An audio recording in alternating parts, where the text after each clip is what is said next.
weeks since the cave-in at the mine, each of the miners has lost about 10 kilograms. Health officials have been using plastic tubes to send down high-protein food to help the miners regain their strength, but living more than 600 meters underground can take a toll not only on a person's physical health. Bolstering their mental health poses a different challenge. Toby Mastrocola is a stress management professor at Florida Atlantic University. He says the miners face serious psychological trauma. It is 700,000 tons of rock coming down on you is a rather significant event.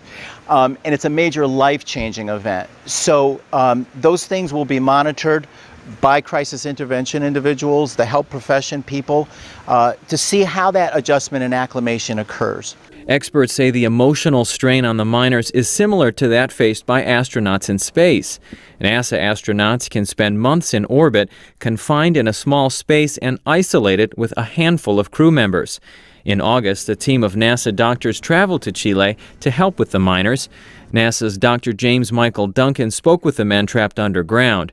He says the miners did not receive the kind of training that astronauts are given. Unlike our astronauts who spend their whole lives training for the privilege of flying in space, and during their training they are prepared for these, not only for the isolation but the repatriation and the celebrity status that they achieve from the space flight. The miners will have had none of that. Allowing the miners to have video conversations with family and friends was a key step in boosting the miners' morale, experts say. They say it eases the pain of separation. Once they are rescued, the miners may want to rejoin their families immediately, but Duncan says that process, like with astronauts, should be slow. Common to all long-duration isolation exposures, being reintegrated back into the family dynamics, being reintegrated back into the society, it takes some time and support. After their rescue, the Chilean miners are expected to be under medical supervision for weeks.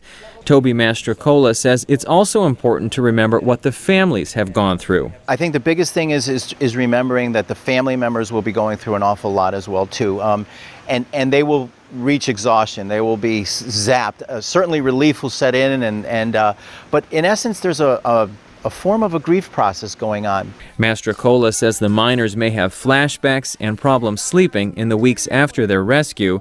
He says often those problems will dissipate in about 30 days. If not, mental health professionals should step in. Brian Wagner, VOA News.